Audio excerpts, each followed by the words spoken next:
Hello. Hello, how are you doing? I'm It's good. How Mr. are Sean you? Buckley. How are you? Very nice to meet you. Oh, you too. Thanks for coming out today to my Yeah. Facebook Live event and Zoom. Awesome. And I suppose Oscar will be joining shortly as well. Yeah, we were on a call together a little while ago, so I know Okay. he'll be making the jump. He said so many great things about you, so it's very nice to meet you finally. Oh, thank you. Thank you so much.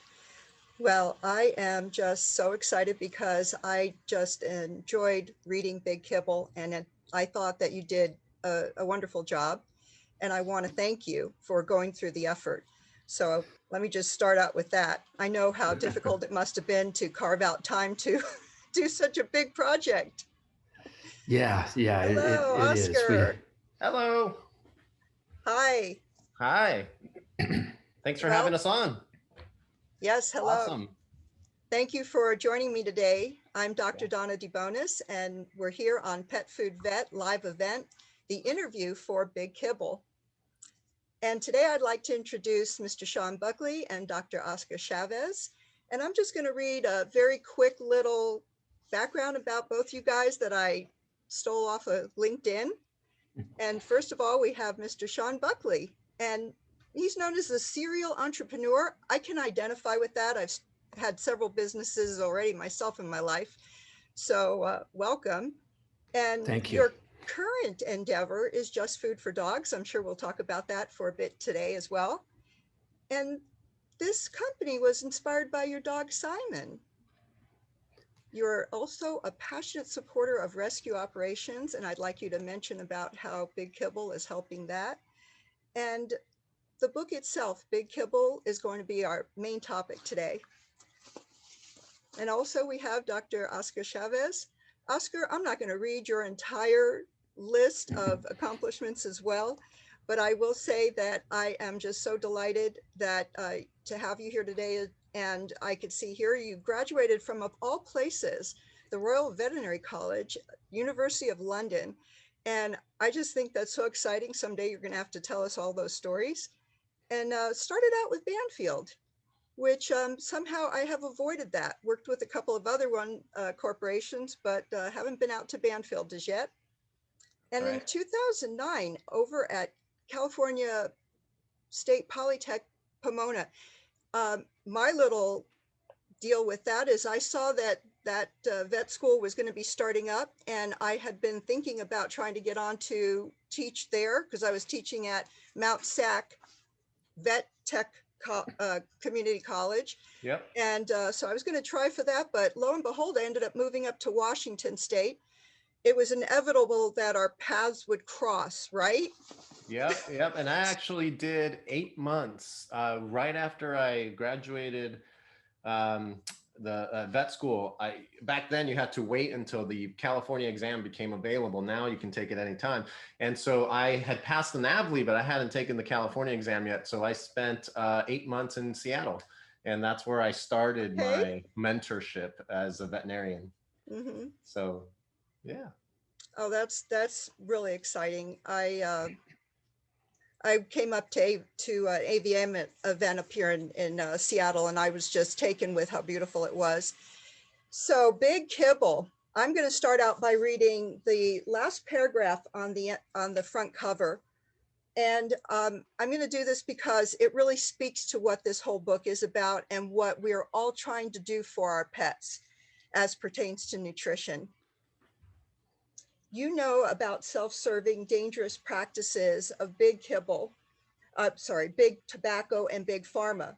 Now, Sean Buckley and Dr. Oscar Chavez explain what you need to know about the risky business of Big Kibble and offer a safer, more nutritious way to feed your beloved pet.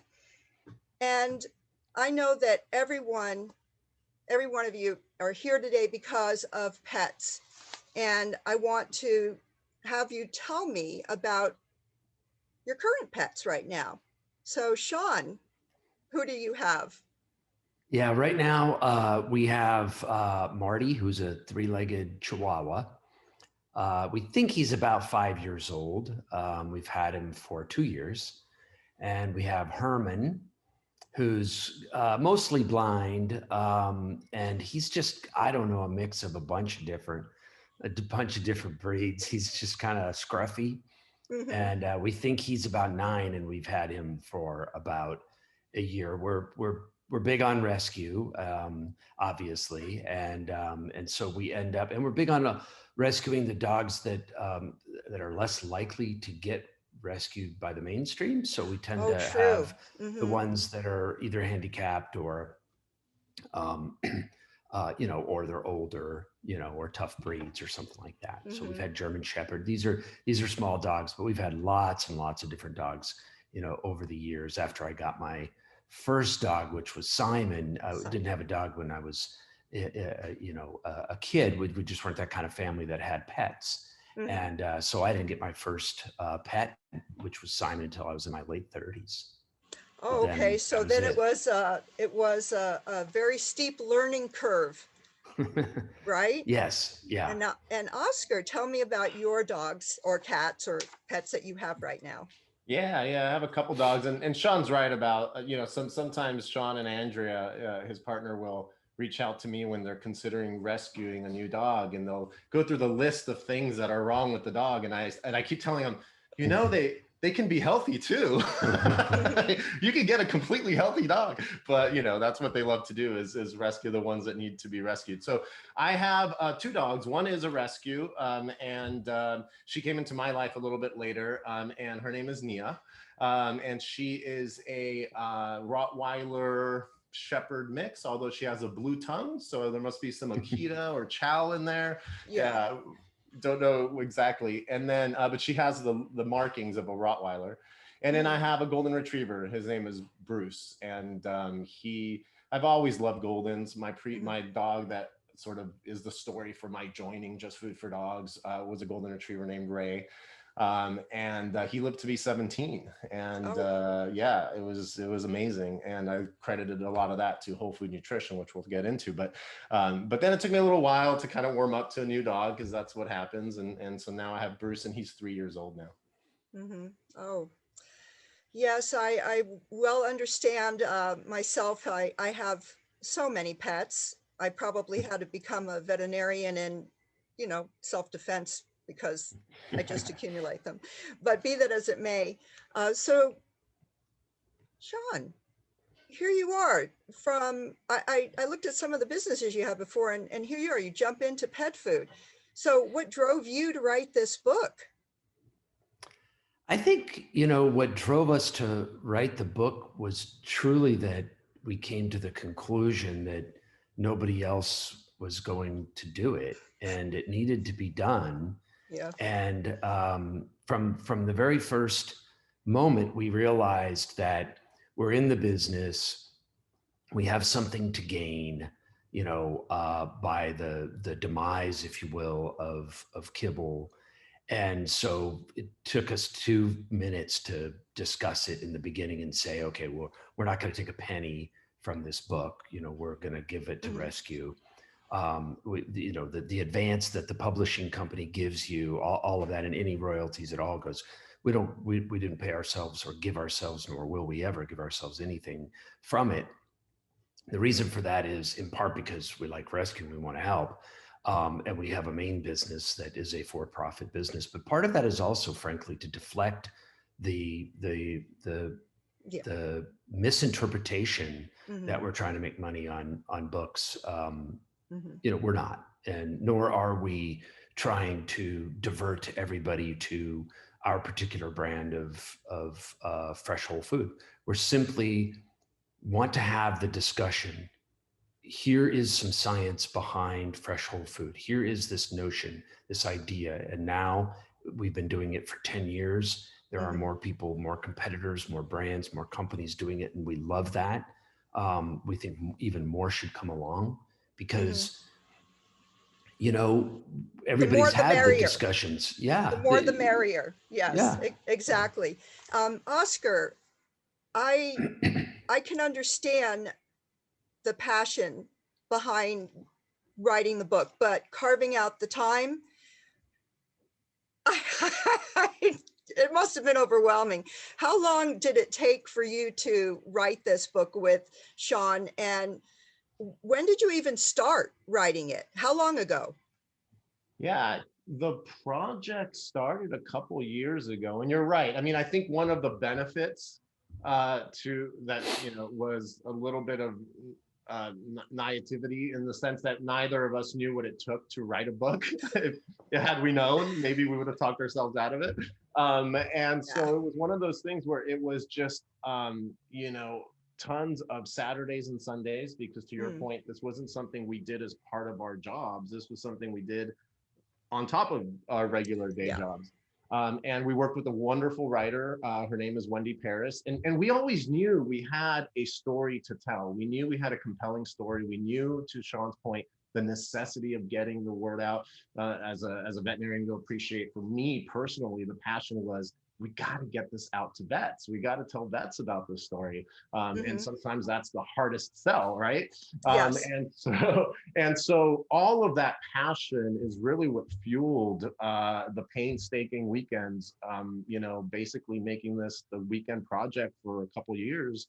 And credit to Wendy for helping us get all of this information into a couple of years. Yes. Yeah, into a narrative. Yeah.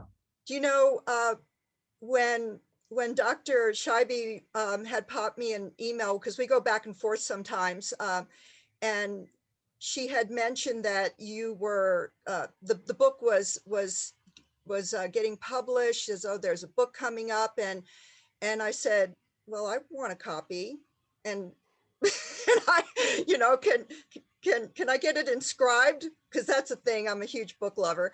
And then so I got the copy. I started reading it immediately, you guys. And I have so many things going on myself, but as a veterinarian, I just assure you that I thought the title was very provocative. And so, of course, immediately, and I started reading it, and I got into the meat of the matter.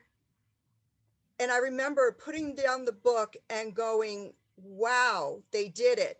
And I'm going to tell you why this is important. There's blogs out there, there's newsletters, there's some people getting on once in a while doing a little recording here or there about, oh, we have to feed our pets better, and who talks about nutrition, and we might go to a continuing ed or whatever to learn more about food.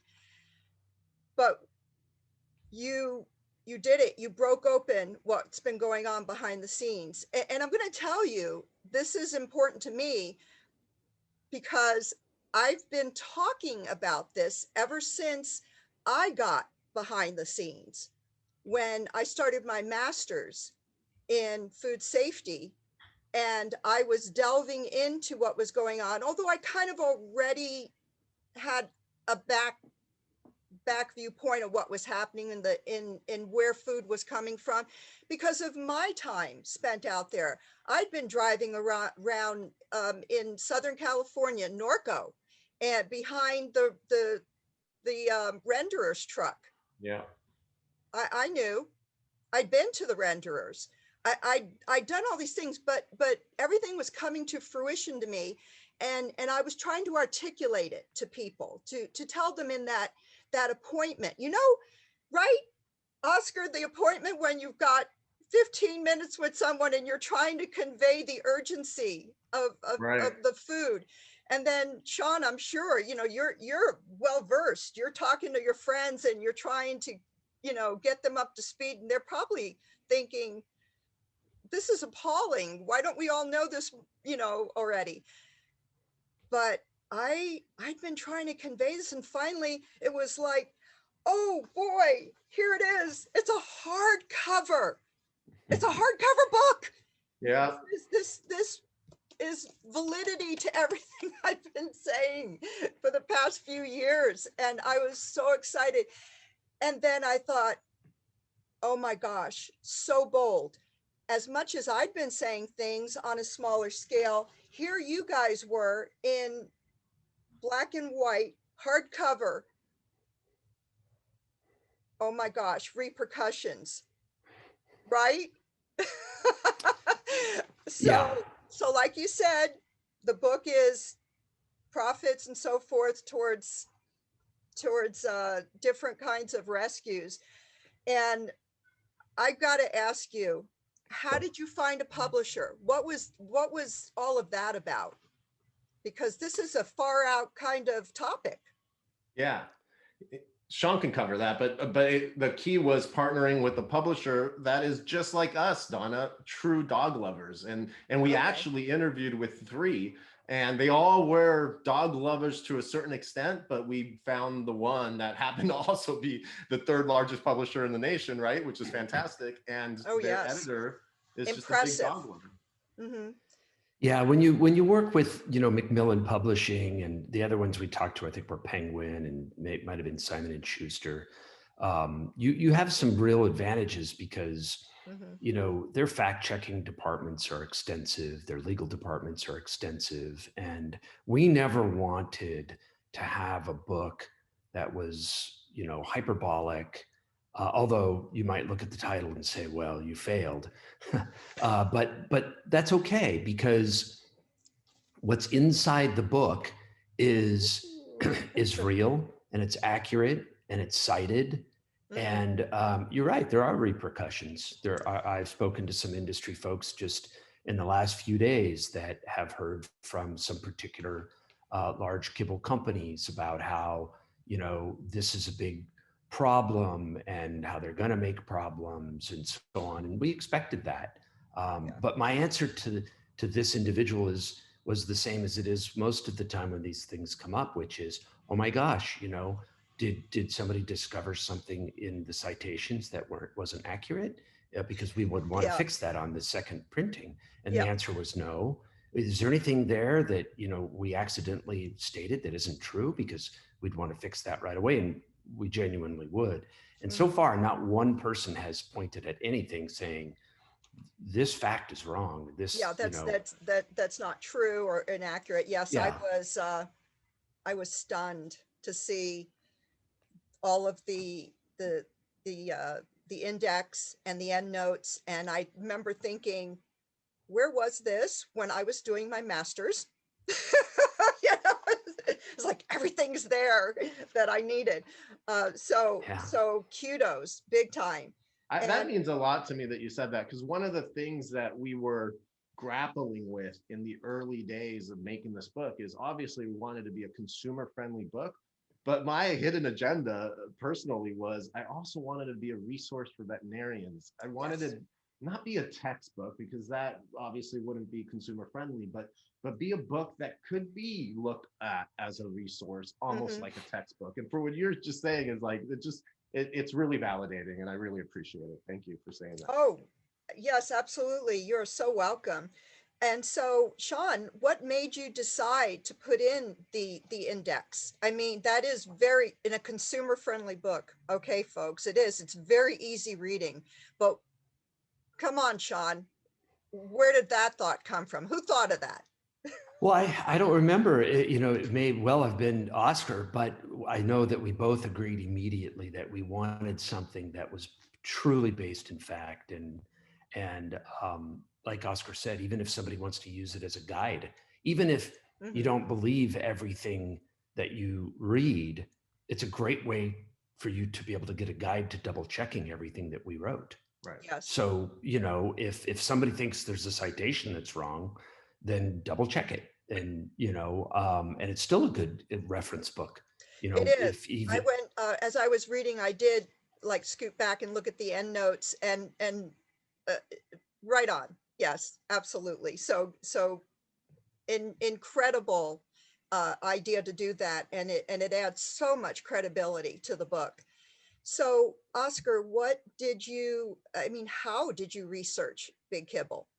Yeah, so we're vets, so we're evidence-based, and I've been able to help carry that into this company that Sean founded, and he's been very good about embracing the evidence-based approach. So that is the reason why we needed everything to be cited. And to answer your question, a lot of the facts that come up in the book are facts that Sean and I discovered Yeah. as just the daily operations of running a pet food company that happens to also be challenging the norm, right?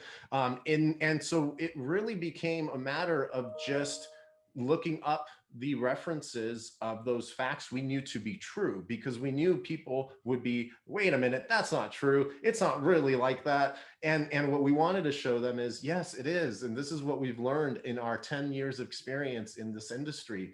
And there's some stories in there about my actual firsthand attendance of a meeting at AFCO Oh, yeah. and things like that. But also just these truths that we came across as we entered this, what now has become a movement, you know, and sort of accidentally stumbled upon it. We just needed to sit down and work with fact checkers to make sure everything was cited. And it was sort of a research of experience, if that makes any sense.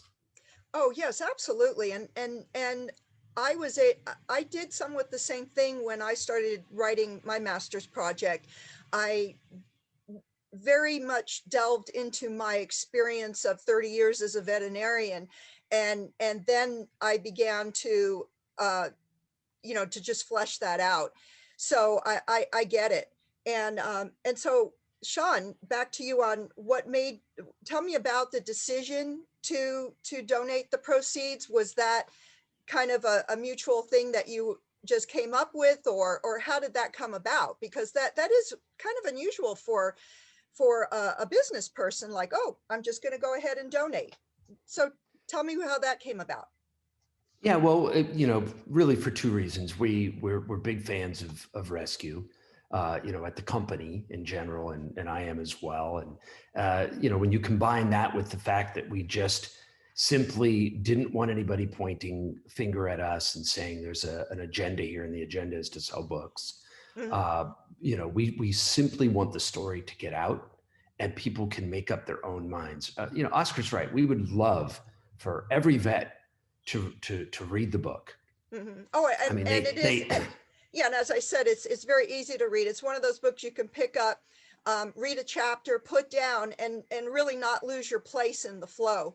So, Oscar, I want you to tell me about feeding trials, because as I go on and really delve into what's involved with feeding trials, and I remember one of the first things that was in here was explaining feeding trials, how there's a minimum, you have to have a minimum length of time. What is a feeding trial, and what does it matter?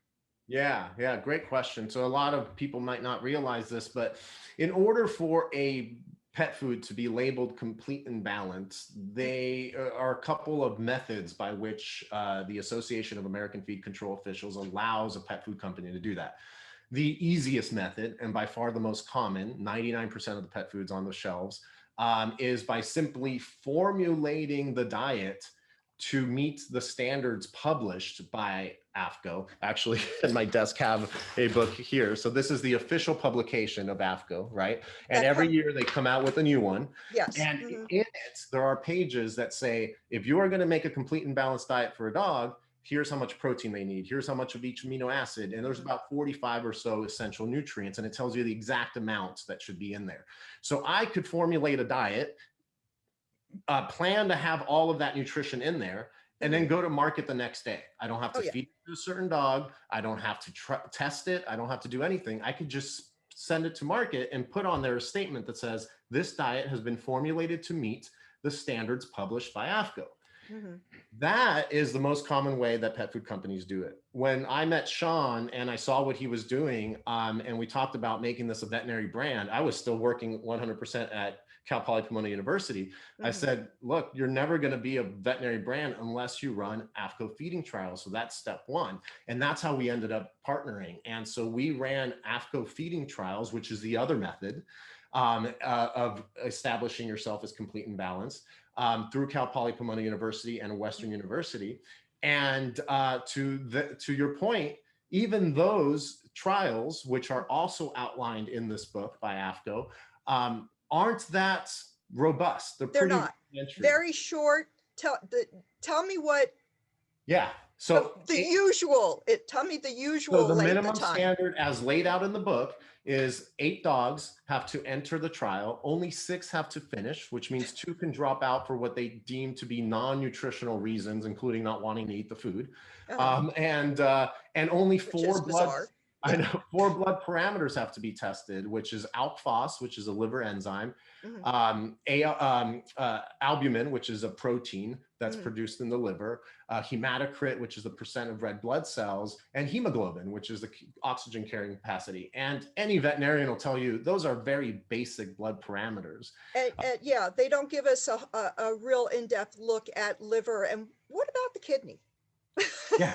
Okay. You don't look at the kidney at all, right? Yeah, no kidney values. Yeah. Or what about the heart? Or what about a physical exam and the things that have happened now with the boutique diets and the DCM and all that? None of that can be caught in a typical AFCO trial. Nevertheless, it's the gold standard. And length of time. And in length of time, yes, length of time is critical because I'm not a vet and you both are, but it's my understanding that with some of these metrics, you wouldn't even necessarily see a change in that time frame. And the length of time, Oscar, for the minimum? 6 months for the minimum standard, yeah. So the interesting part of this story is when I presented the AFCO protocol to my animal care and use committee on campus, because obviously I can't just start testing on animals, I'd be arrested. I have to apply for permission to do so, and that's called an animal care and use committee. And they're the team of scientists, and they looked at the protocol and they said, this is pretty rudimentary. And I looked at them and I said, yeah, but this is the minimum standard. And they said, yeah, that's great, but tell Mr. Buckley that we're not going to run this minimum standard. We're going to up the ante. So we ended up going 1 year. We ended up using 30 dogs. We ended up doing complete CBC and chemistry panels over 25 blood parameters at time 0, at 6 months, at 1 year. The data of which ended up being published in the Journal of Animal Physiology and Animal Nutrition as an abstract, and a poster was presented at the AAVN. So it got a lot of attention, and it was the first time it ever done, but we get to say we did AFCO feeding trials, but the reality is we actually did more stringent trials because the school wouldn't run the rudimentary AFCO trials. Yeah, 30 dogs and a year and several complete blood panels. Yep. Yeah, that is, dare I say, the way it should be done. It should be. Yeah. I mean, everyone always wants longer trials, right? 2 years, 3 years, lifetime. But, you get to a point where it's not practical. I think a year is practical. I think full blood panels is totally practical. And I know that some of the better companies, the veterinary brands, go beyond the minimum standard, which is great. But first of all, they don't have to. Right? They take it upon themselves to do so. And 99% of the pet food labels out there don't run feeding trials, which is pretty crazy. It is. And they don't share the information most of the time the way I think the market and the vet community would like. Yeah. And let's talk a little bit about ingredients. And I have to segue a little into the first conversation I ever had with Just Food for Dogs was with Dr. Chavez. I'm sure she didn't know what she was getting into when she called me. I had a list. Yeah, that's great. Yeah. Yeah. I had 12, 13, 14 questions on that list. And first thing I wanted to know was source of ingredients. I want to know the source of ingredients. That's my number one question. And because people don't realize that there are different sources for pet food ingredients. They don't understand how critical it is. And more importantly, they don't understand that it's not just about nutrition. The parameters that you mentioned, the nutrition, the recipe, how the ingredients are certain ingredients, certain amounts. Nutrition's one side of the pet food coin, the other side is food safety. And I think people are puzzled. They say, I read the label and this looks good. There's whole chicken, there's kale, and on, all of these buzzwords. But the source of ingredients. So tell me, Oscar, I'm going to pick on you again. What makes the whole food so different? Yeah, This is a From great point. conventional Big Kibble.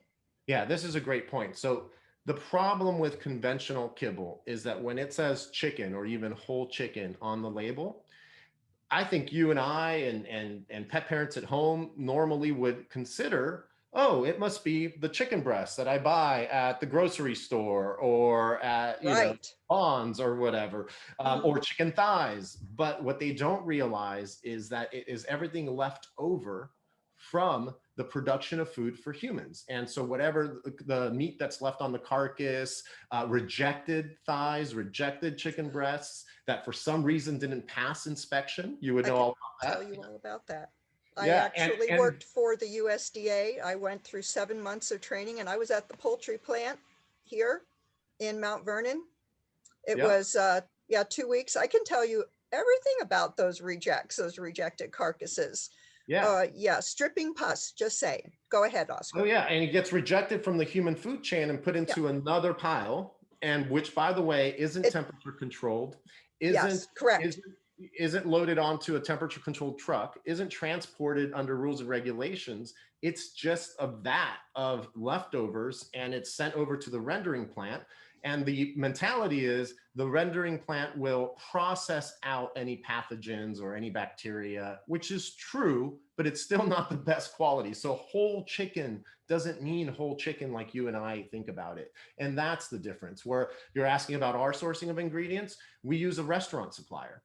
So Yes. when we ask for chicken thighs, we ask for chicken thighs that have been inspected and passed USDA inspection, and would have otherwise gone to Outback Steakhouse or, Right.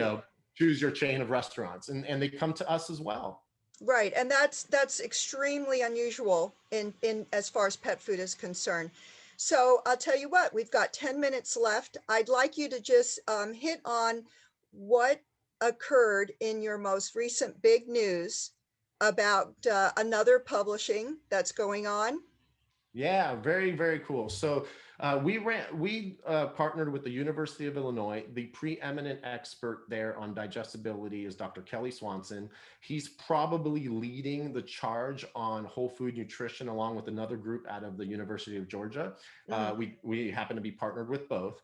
And he did digestibility studies on our 6 daily diets about a year ago. And then he was curious to see, well, what would happen if we took the food, the Just Food for Dogs human grade food, and compared it to a leading kibble and compared it to a leading fresh commercial diet, which is actually Fresh Pet, right? So he compared it to Right, the one that people talk about. It's in, yeah, and they're like, oh, this is the closest to them to my pet eating like I'd eat. Yes. right. Yeah. Yeah. Yeah, They don't realize it. They don't sometimes realize it's feed grade food. Yeah. Yeah. Yeah, sometimes they'll grade confuse ingredients. it for our concept, right? Mhm. But it's still feed grade food and it's still highly processed. I tell people what means fresh is that it'll go bad in your refrigerator in 4 to 5 days. If it lasts 4 to 5 weeks in your refrigerator, that's processed food. It's MREs. Let's just, yeah, okay. Yeah, Go ahead. something's up, right? And then the bag of kibble lasts 2 years on the shelf. Okay, so there you go. And so what we did is we ran that, and then those results have just been accepted for full publication in the Journal of Animal Science, which, as you know, is the most reputable. I would argue even more reputable than JADMA, than the Journal of Animal Science Association, right? So I have to tell you that that I just think that's so exciting, and there's a lot of ways to get the word out about this, but I really believe that if we can continue to do things like these types of events where again, perhaps we'll have another Zoom event that I put onto my Facebook Live. But in the meantime, what I wanted to share with you was that it occurred to me it might be kind of fun to maybe have a book club, and I can do a chapter a week for several weeks, and maybe have you guys come in and join me here and there and surprise whoever's in on the book club. But I would do this as a big marketing type thing that I would start in a month or so, and encourage people to get their books. And and have the opportunity to go through and really understand, take a deep dive, as I put it, into the world of Big Kibble and pet nutrition, and more importantly, to, oh, you notice too, like these are my sponges. Yeah, Yeah. yeah, We where would, I I mean, I've I saved, yeah, saved things that I want to go back to. But yes, what do you think? Do you Love think it. that'd be kind of fun? Would love it. Yeah, would that's love the it. whole I think if we can get vets to read the book, even if a bunch of vets read the book and they read it and they say, you know what, I still don't buy it. I think Kibble's the best thing. That's okay. That's okay. You know, they've decided to branch out and take a look and hear what we have to say, and they've considered it, and then they Yeah. can make up their own mind. We're not trying to ram anything down anybody's throat. We're No, just of course saying not. No, of course not. that And you do bring up a good point. You know, certainly, I personally would consider having another book club just with veterinarians. And I actually have sort of started a Facebook group. It's a private one for veterinarians. It's pet food safety committed veterinarians who I kind of call it a little bit of a coalition. I I suspect there might be something going on out there in the universe regarding a grassroots effort to try to really get this word out that nutrition is key to the health of not just humans but of our pets. And yeah. I was a little puzzled at first why you started your first chapter so much about medical things, like, oh, we do all these things in the hospital and we have now pet rehab centers, and then there's board certified cardiologists for veterinary medicine. And well, you know something, maybe we could just prevent having to get to that point if we just start out by using good nutrition. Am I right, Oscar? Yeah, I mean, you're That the hitting whole the point that nail you on the guys head. had that for your first chapter? One of the reasons why we did it this way is because something that's driven at me crazy personally as a veterinarian is that sometimes the very specialists that should be advocating for the best quality ingredients, in other words, the veterinary nutritionists, are the ones that are holding on to the archaic methodology of kibble the most. Now it's changing, and to your point, there's a grassroots sort of uprising within the College of Veterinary Nutrition, but historically it was like the example I gave. It's like, can you imagine a board certified veterinary cardiologist insisting on continuing to use a stethoscope and saying, I will not use an echocardiogram, I will not use a CT, I will not use an MRI, I am going to stick to my stethoscope because that's what we've been using for 50 years. And that's all That we're is using, right? equivalent. Yeah, Right. that's the equivalent of the nutrition specialist not wanting to embrace whole foods. And that's why we did it, exactly, to make that parallel. Mm-hmm. Or at least look at it and consider it, because all they have to do is really look at it and consider it, and not naysay it from the beginning, and maybe they would have some feedback, or maybe they would feel differently, or maybe they'd become convinced, but just to say, no, that's not kibble, that's wrong.